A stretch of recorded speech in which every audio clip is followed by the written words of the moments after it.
করছেন পঞ্চায়েত সমিতির কর্মাধ্যক্ষ, পকেটে টাকা ভরছেন শাসক এমএলএ। ভাইরাল ভিডিও শোরগোল পড়ে গেছে। কাটমানির টাকা, কটাক্ষ বিজেপির লোকসভা ভোটের কাজের টাকা ভাগের ছবি দাবি করেছে তৃণমূল।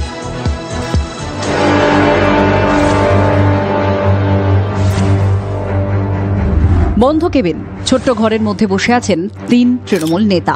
ডেস্কের ওপর থরে থরে রাখা টাকা, বান্ডিল বান্ডিল টাকা দিচ্ছেন গলসি এক পঞ্চায়েত সমিতির সহকারী সভাপতি অনুপ চট্টোপাধ্যায়। টাকা ভাগ করছেন পঞ্চায়েত সমিতি কৃষি কর্মাধ্যক্ষ পার্থ মণ্ডল। আর যিনি টাকা পকেটে ভরছেন তিনি গলসি তৃণমূল বিধায়ক নেপাল ঘরুই। ডায়েরিতে সেটাই লিখে রাখছেন কর্মাধ্যক্ষ। শাসক দলের 3 নেতার টাকার ভাগ বাটোয়ারার এই ছবি ভাইরাল হতেই শোরগোল।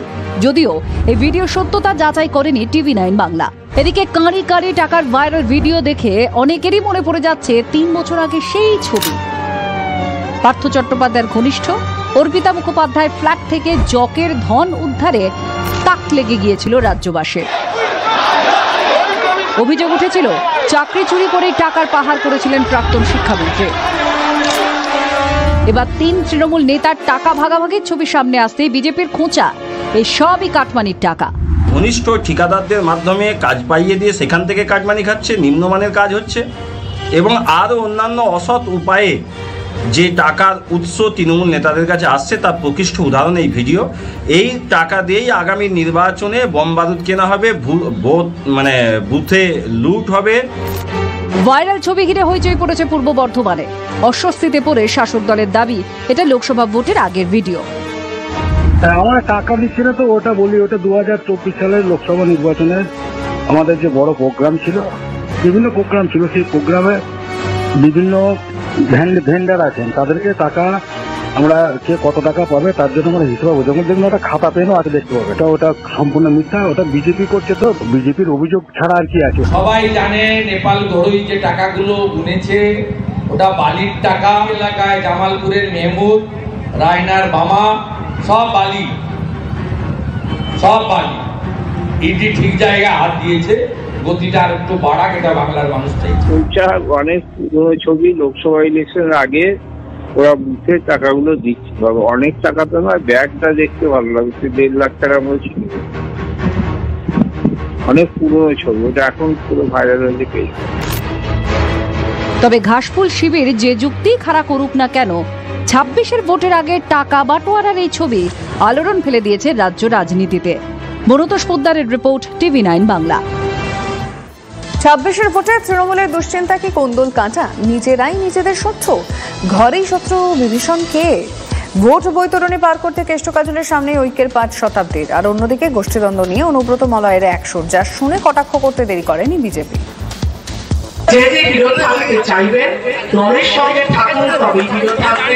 সবাইকে নিয়ে চলুন, গোষ্ঠী গ্রুপ তৈরি করবেন না। তৃণমূলের শত্রু বিজেপি নয়, তৃণমূলের শত্রু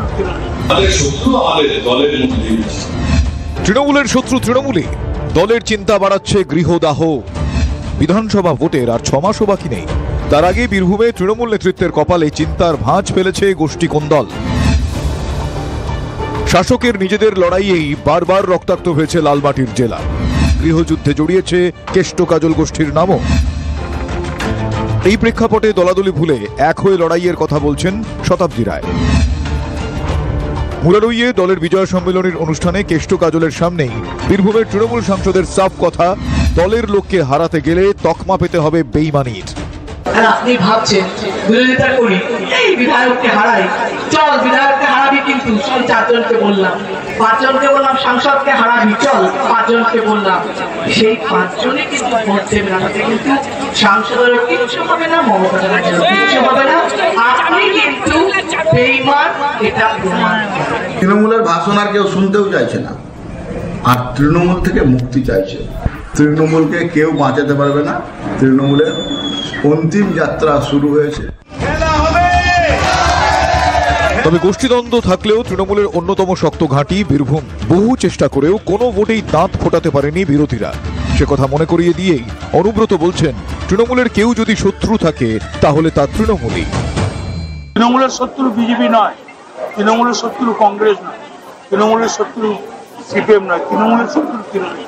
3 নম্বরের ছাগলের বাচ্চাটা খুব লাফায়, ত্রাং ত্রাং ত্রাং ত্রাং। কেষ্টই শুধু নন, একই সুর জেলা সহ সভাপতির গলাতেও। কিন্তু একটাই আমাদের দুর্ভাগ্য, আমাদের শত্রু কিন্তু বিজেপি অনেক বেশি আছে, আমাদের শত্রু আমাদের দলের মধ্যে এদের আমাদের কি তুই দলটাকে শেষ করে দিচ্ছিস বাবা, তুই তো কালিদাসের রোল করছিস। শত্রু বলতে কার দিকে ইঙ্গিত করলেন কেষ্টমলয়? ছাগলের তৃতীয় সন্তানই বা কে? ছাগলের 3টে বাচ্চা হয়ে গেছে, ওরা কোনো বাচ্চা দুধ পাচ্ছে না, লাপালাপি করছে, ওই বাচ্চাটাকে ওরা কেটে খেয়ে নি, ঝামেলা মিটে যাবে। এরা এদেরই কেটে খাবে, নিশ্চিন্তে থাকুন। বছরে চুরি বন্ধ করতে হবে, ভোট চুরি বন্ধ করতে হবে, তাহলে কেষ্টও থাকবে না, কাজও থাকবে। অনুব্রতর জেল যাত্রার পরই জেলার রাজনীতিতে উত্থান হয় কাজল শেখের। বসেছেন জেলা পরিষদের সভাধিপতির পদে। অন্যদিকে জেল থেকে ফিরে আর জেলা সভাপতির পদ কেষ্ট পাননি। প্রথমে কোর কমিটির সদস্য, পরে হন আহ্বায়ক। কোন্দল বন্ধ করে দুই নেতাকে একসঙ্গে চলার বার্তা দিয়েছিলেন মমতা বন্দ্যোপাধ্যায়ও। বীরভূমে যারা আছে তারা নিজেদের মতো করে, তাদের কোর কমিটি আছে, কোর কমিটি নিয়ে করবে সবাইকে নিয়ে। কেষ্ট কাউকে কিন্তু বাদ দেওয়া যাবে না, কাজলকেও কনফিডেন্সে নিতে হবে, আশিস দাকে আর শতাব্দীকেও মাঝে মাঝে ডেকে নেবে। অসুখ সবার জানা, দাওয়াইও অজানা নয়। তাহলে কি ভোটের আগে এক হবে সব পক্ষ, নাকি ফাটল আরো বাড়বে তৃণমূলে?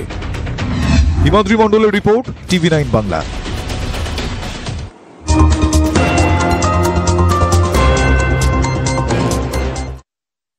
বীরভূমের সংগঠনে ভারসাম্যের খেলা তৃণমূলের। গোষ্ঠী দ্বন্দ্বে জেরবার সিউড়ি 2 নম্বর ব্লকে পাল্লা ভারী কাজলের। ইস্তফা দেওয়ার পরেও ব্লক সভাপতির পদে রাখা হলো কাজল ঘনিষ্ঠ নুরুল ইসলামকে। ব্লকের কোনো দায়িত্বেই রাখা হলো না অনুব্রত ঘনিষ্ঠ অশ্বিনী মণ্ডলকে। তার বিরুদ্ধে বোলপুর থেকে কলকাঠি নাড়া হয়েছিল মন্তব্য নুরুলের। যে আমাদের এখানে সিউড়ি 2 নম্বর ব্লকে কোনো গোষ্ঠীদ্বন্দ্ব কোনোদিন ছিল না, কোনো সহকর্মীর সঙ্গে কোনো বিরোধ আজ পর্যন্ত ছিল না। রাজনীতিতে আমি আমার দীর্ঘ রাজনৈতিক জীবনে একটিবারের জন্য কোথাও আমি কাউকে বলিনি যে আমার অনুগত হতে হবে। এ কথা আর উচ্চারণ আমার কোথাও আপনারা খুঁজে পাবেন না। আমি শুধু এ কথাটা বলেছি, আমার অনুগত হওয়ার কোনো প্রয়োজন নেই, আমি এটা পছন্দ করি না। কোচবিহারের শাসক কোন্দল চরমে। শোকজের পর বিস্ফোরক তৃণমূলের 2 নম্বর ব্লক সভাপতি সজল সরকার। অভিযোগ, জেলা সভাপতি অভিজিৎ দে ভৌমিক মদত দিচ্ছেন গোষ্ঠী কোন্দলে। পুরনো নেতাদের দলে কোণঠাসা করে রাখছেন জেলার সভাপতি স্বয়ং। পাড়া সমাধান প্রকল্প থেকে 10% থেকে তোলা আদায়ের অভিযোগ। মারাত্মক অভিযোগ তুলে সাংবাদিক বৈঠক করলেন কোচবিহার 2 নম্বর ব্লকের সভাপতি সজল সরকার। ভিত্তিহীন অভিযোগ বলে দাবি জেলা সভাপতি অভিজিৎ দে ভৌমিকের। কয়েকটা মিটিং করেছে 10% টাকা তোলার জন্য। যাদের বানিয়েছে উনি 10 তারিখে, তাদের বলেছে ব্লক সভাপতিকে ডাকা যাবে না। বিজয় সম্মেলনীর যে অঞ্চলে অঞ্চলে প্রোগ্রামগুলো করেছে, ওগুলো কারা? ওখানে ব্লক সভাপতি কই? ব্লকের নেতৃত্বরা কোথায়? ওরা কারা? ওরা তো দলের কেউ নয়, ওরা তো তোলাবাজ। ওগুলোকে জেলা সভাপতির চোখে পড়ে না? যেগুলো আমরা পেপারে এবং সোশ্যাল মিডিয়া দেখতে পেয়েছি ব্লক সভাপতি, সেটাও আমাদের দলের কাছে গ্রহণযোগ্য মনে হচ্ছে না, যে এটা ত্রুটিপূর্ণ, আপত্তিকর। তার জন্য আমরা তাকে একটা শোকজ লেটার পাঠাচ্ছি, তার এক্সপ্লেনেশন চেয়ে, এবং সে এই চিঠি পেয়ে আগামী 7 দিনের ভেতরে উত্তর দেবে, এটাই আমরা আশা করছি।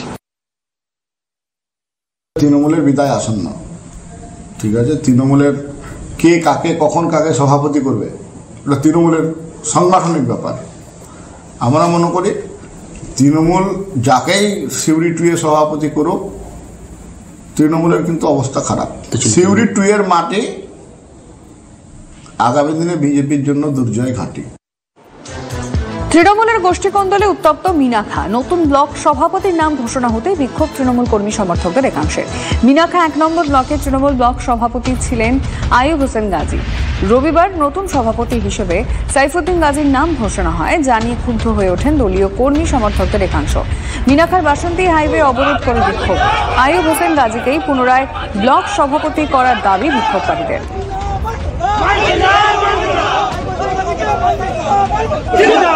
আমাদের মিনাখা 1 নম্বর ব্লকের মানে হাজার হাজার দর্শক আজ পথে নেমেছি পুনরায় বিবেচনা করার জন্য, যে হাজী আইয়ুব হোসেন গাজী যেন আবার পুনরায় মিনাখার 1 নম্বর ব্লকের সভাপতি পদ ফিরে পায়, সেই দাবিতে আজ হাজার হাজার মানুষ এই বাসন্তী হাইওয়ে আমরা অবরোধ করে দাঁড়িয়ে আছি। দফায় দফায় বিক্ষোভের মুখে শুভেন্দু অধিকারী। রায়দিঘিতে ঢোকার সময় বিক্ষোভ, পাথর প্রতিমায় যাওয়ার পথেও বিরোধী দলনেতার কনভয় ঘিরে বিক্ষোভ। অনুপ্রবেশকারীদের বিরুদ্ধে হামলা চালানোর অভিযোগ শুভেন্দুর। পুলিশের বিরুদ্ধেও সরব বিরোধী দলনেতা। শুভেন্দুকেও পাল্টা কটাক্ষ করেছে তৃণমূল।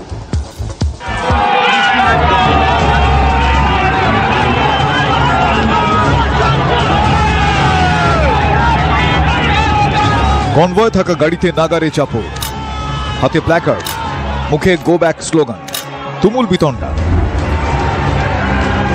দক্ষিণ 24 পরগনায় বিরোধী দলনেতাকে ঘিরে দফায় দফায় বিক্ষোভ।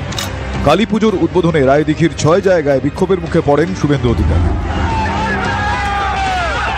আমি একজন হিন্দু হিসেবে এসেছি, আমি আমার পার্টিকে ভোট দাও এ কথা বলতে আসিনি, কাঁধে করে ঝান্ডা নিয়ে আসিনি। আমাকে আজকে রাস্তার উপরে আটকানোর চেষ্টা হচ্ছে, গাড়ির সামনে দাঁড়িয়ে পড়ছে, গাড়িতে এসে ধাক্কা মারছে। বাংলার মা মমতা মহিষাসুরমর্দিনী, মা দুর্গা মহিষাসুরমর্দিনী, আর শুভেন্দু অধিকারী সামনে গেলেই বাংলার মায়েরা ওকে অসুর রূপে দেখতে পান।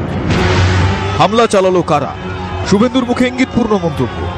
ভয়ঙ্কর, এবং সব বাংলাদেশের মুসলমান সব ভোটে করে এসেছে, এরা ভারতীয় নয়, হামলা করছে জিহাদিরা, এরা ভারতীয় হতে পারে না। অনুপ্রবেশ ঠেকানোটা কোনো রাজ্য সরকারের দায়িত্বে পড়ছে না।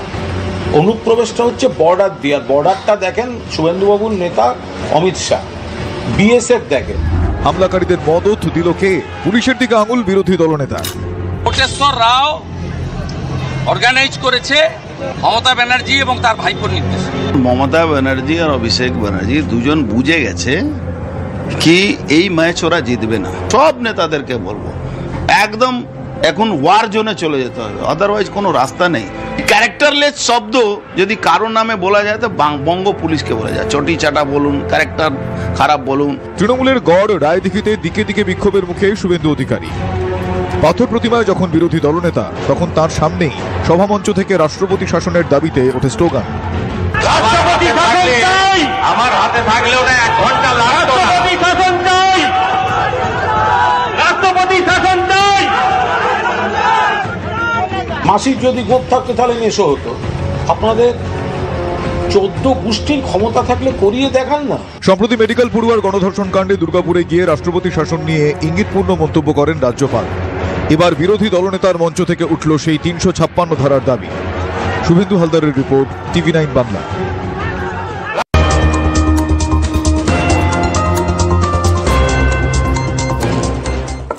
ভবানীপুর ইস্যুতে আবারও মুখ্যমন্ত্রীকে নিশানা শুভেন্দুর। ভবানীপুরে প্রায় 90,000 অবাঙালি ভোটার আছেন। হার নিশ্চিত বুঝেই ড্যামেজ কন্ট্রোল করার চেষ্টা মুখ্যমন্ত্রীর, দাবি বিরোধী দলনেতা।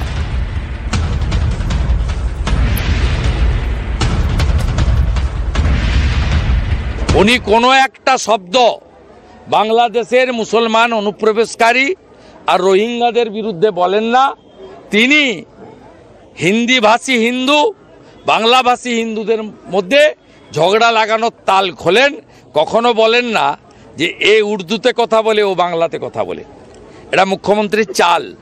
উনি পরে হিসাব করে দেখেছেন, ভবানীপুর বিধানসভায় গুজরাটি, মারাঠি, শিখ, সিন্ধ্রি, জৈন, বিহারি এবং উৎকল উড়িয়া মিলে প্রায় 90,000 ভোটার থাকে। তাই হারবে তো নিশ্চিত। অঙ্কটা কষে দিয়েছেন কেউ, করে বলেছেন একটু ড্যামেজ রিপেয়ার করুন। তাই ড্যামেজ রিপেয়ার করতে গিয়ে একবারে কাঁচা জলজান্ত মিথ্যার আশ্রয় নিয়েছেন, যেটা উনি প্রত্যেক দিনই বলে থাকেন। ভবানীপুরে বহিরাগত মন্তব্যের অপব্যাখ্যা করা হয়েছে দাবি করেছেন মুখ্যমন্ত্রী। আমার একটি কথা নিয়ে অন্যভাবে ব্যাখ্যা করা হয়েছে। আমি বহিরাগত বলতে এখানে যারা বাস করেন তাদের কথা বলিনি। আসলে আমি আমার কাউন্সিলরদের বলছিলাম। বহিরাগত বলতে আমি কাদের বলেছি? আমি একটা রাজনৈতিক দলকে বলেছি, যারা বাইরের লোক নিয়ে এসে এখানে আমাদের ভোটারদের নামের পাশে আপনারা দেখেছেন 10টা করে বাইরের লোকের নাম তোলে। তার মানে যাতে এখানকার ভোটারটাও ভোট দিতে না পারে। ইলেকশনের নাম করে কিছু লোক বহিরাগত চলে আসে, বিভিন্ন হোটেল ভাড়া করে, বিভিন্ন গেস্ট হাউস ভাড়া করে, আর যাদের অনেক টাকা আছে তারা অনেক ফ্ল্যাট কিনে নেয়। সেখানকার বাসিন্দা নেই। বলুন তো, একজন লোকের যদি নাম এখানেও থাকে আবার আর একটা প্রান্তও থাকে, তা দুটো নাম তো একটা লোকের দু জায়গায় থাকতে পারে না, এতে তো তার সে চিটিং করছে। তা সেটা কাউন্সিলরদের দেখার কাজ নয়, লোকাল লিডারদের দেখার কাজ নয়। এই কথাটা বলতে গিয়ে তারা ব্যাখ্যা করলেন অন্যভাবে। ভবানীপুরে বহিরাগত নিয়ে প্রথম কি বলেছিলেন মুখ্যমন্ত্রী, শুনবো। ভবানীপুরটা পুরো আউটসাইডারদের দিয়ে ভরিয়ে দেওয়া হচ্ছে, পুরো একটা প্ল্যানিং করে। আমি আউটসাইডার মানে যারা বেঙ্গলে থাকে আমি তাদের আউটসাইডার বলছিলাম, যারা হঠাৎ করে বাইরে থেকে এসে টাকা খরচ করে জায়গা কিনে বাড়ি তৈরি করে কাউকে কিছু টাকা দিয়ে লোকালি বেরিয়ে চলে যাচ্ছে।